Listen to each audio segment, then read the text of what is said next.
नमस्ते, स्वागत छ तपाईलाई मेरो मिनी ब्लगमा। साथीहरु, तपाईलाई म आज लालीसँग भेटाउँछु। ल, लाली को हुन् त? लाली हाम्री गाई हुन्। यिनी सानी प्यारी हाम्री गाई हुन्। सबैको मायाको पोको।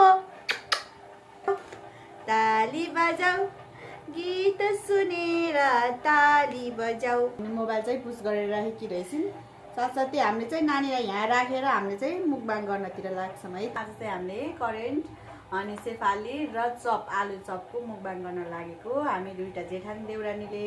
तपाईहरुले हेरेर साथ सपोर्ट र अनि राम्रो नराम्रो प्रतिक्रिया दिनुहोला भन्दै आज चाहिँ हामी लेट्स गो मुकबाङतिर। यो चाहिँ चटनी सेफाली र चपसँग खाने। यो चाहिँ सेफाली अनि यो चाहिँ चप। हात खानु हुन्छ कि? ल साथीहरु लेट्स गो। चाउमिन खायौँ है त। कस्तो है? टेस्ट हामीले दिन्छौँ अनि हजुरलाई तपाईहरुलाई बताउँछौँ।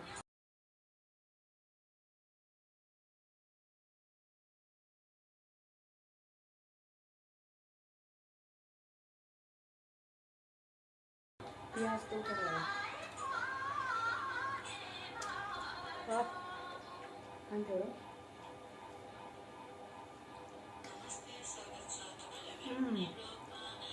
मिठो छ। नुन बेसी छ।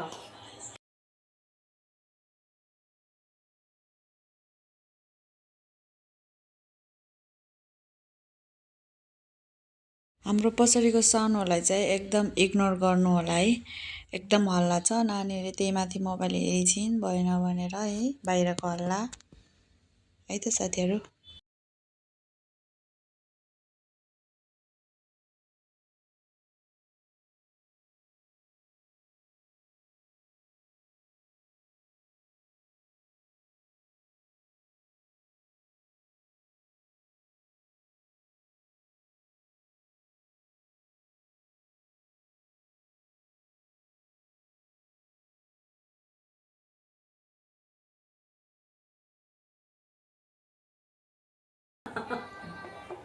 तर मिठो छ है।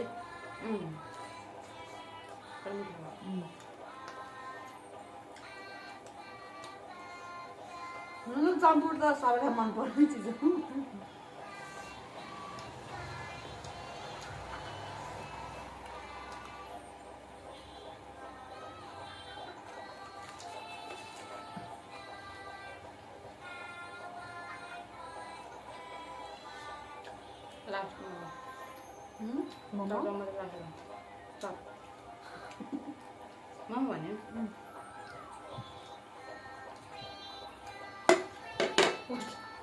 Postmortem depression.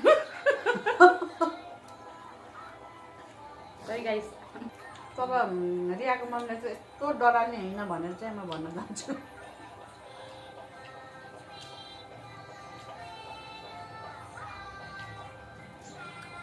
यसो गरी सोजना छ बनाइराखेको होइन, आफू बनाइराखेको सोजना छ क्या प्याकेटमा छ क्या। ए हो। अनि खराइदिएको कि तिमी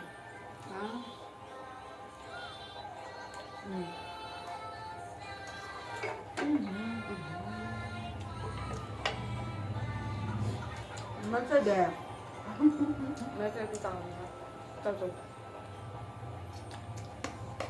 किनकि म खान्छु नि त त्यही भएर त मोटा। म त एक दुब्लो छु गाइस। के को हामी 50.5 केजी यस्तो खायो भने त 1 क्विन्टल। चटनी चाहिँ तुर्न सकेनौँ तर यो चाहिँ भेल सक्यो गाइस। आजको खाजा सँगसँगै मेरो ब्लग पनि है समाप्त गर्न चाहन्छु। बाई बाई साथीहरु।